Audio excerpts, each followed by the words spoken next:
Assalamualaikum warahmatullahi wabarakatuh. Perkenalkan, nama saya Wartini dari kelas SB semester 4. Saya akan menjelaskan mengenai manusia sebagai hamba Allah. Salah satu tugas untuk mengikuti UAS filsafat hukum Islam.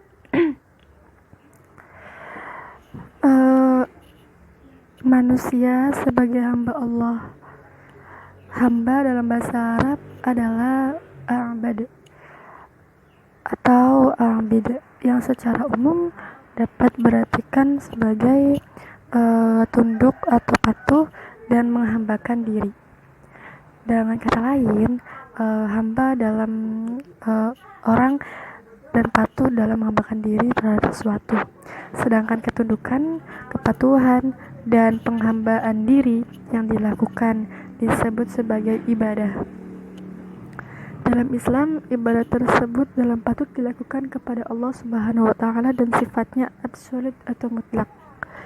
Meskipun bersifat mutlak, namun semua ibadah yang diperintahkan Allah adalah untuk kepentingan manusia. Bukan semata-mata Allah meminta untuknya.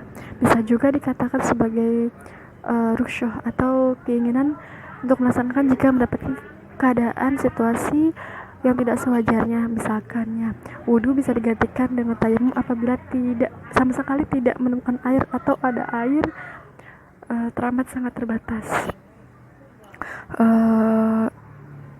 Ibadah bukanlah tujuan akhir dari penetapan, melainkan sebagai tujuan antara saja, karena tujuan akhirnya adalah untuk menyucikan jiwa dan mendekatkan diri kepada Allah Subhanahu wa Ta'ala. Seperti halnya malaikat sebagai hamba manusia, dibekali akal pikiran untuk beribadah kepada Allah Subhanahu wa Ta'ala, yang juga terdapat dalam diri manusia. Manusia diciptakan dengan bekal seperti akal, pemahaman, dan juga naluri taat seperti malaikat. Yang membedakannya dengan malaikat adalah adanya kebebasannya untuk memilih. Dengan hal tersebut sama sekali tidak adanya dengan malaikat. Manusia memiliki kecenderungan baik dan buruk dalam dirinya dan nasibnya, dan dipengaruhi oleh pemilihan jalan yang dilakukannya. Jika ia menuruti kecenderungan baik, maka konsep logisnya adalah kebaikannya diperoleh juga. Sebaiknya apabila dia membersihkan keburukan, maka ia akan memperoleh keburukan juga. Meski demikian, pada dasarnya manusia diciptakan oleh Allah dengan fitrah. Fitrah tersebut dapat diartikan sebagai kecenderungan manusia pada kebaikan dan menyukai segala hal yang baik. Seperti halnya dalil Al-Quran pada Quran surat Ar-Ra'd ayat 11 yang berbunyi, A'udzu billahi minasyaitonir rajim, Bismillahirrahmanirrahim. Lahu waqtun lam nadaini yadaihi min khalfihi yafduhu lahu min amrillah. Innallaha la yughirru ma biqaumin hatta yughayyiru wa ma bin nafsi.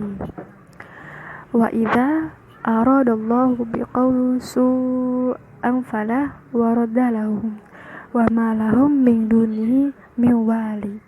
Maknanya adanya kebebasan manusia dalam memilih jalannya membuat ia memilih nilai lebih, terutama dalam ketaatan kepada Allah, berbeda dengan malaikat yang memang ketaatannya mutlak karena Allah telah menciptakan malaikat dengan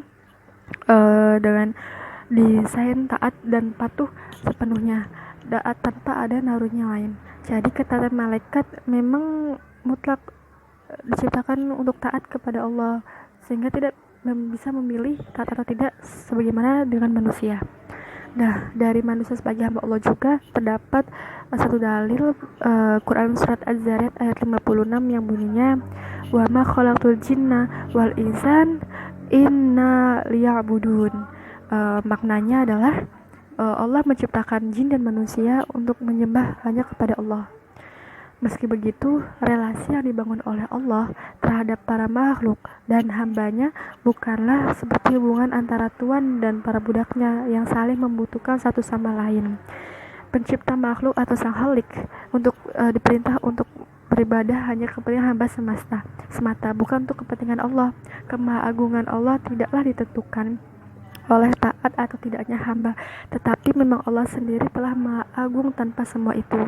Bahkan bukti kemahagungannya adalah ada pencipta semesta Allah baik di langit maupun di bumi beserta isinya. Wallahu a'lam bishawab. Sekian penjelasan sedikit dari saya, kurang lebihnya mohon maaf. Wassalamualaikum warahmatullahi wabarakatuh.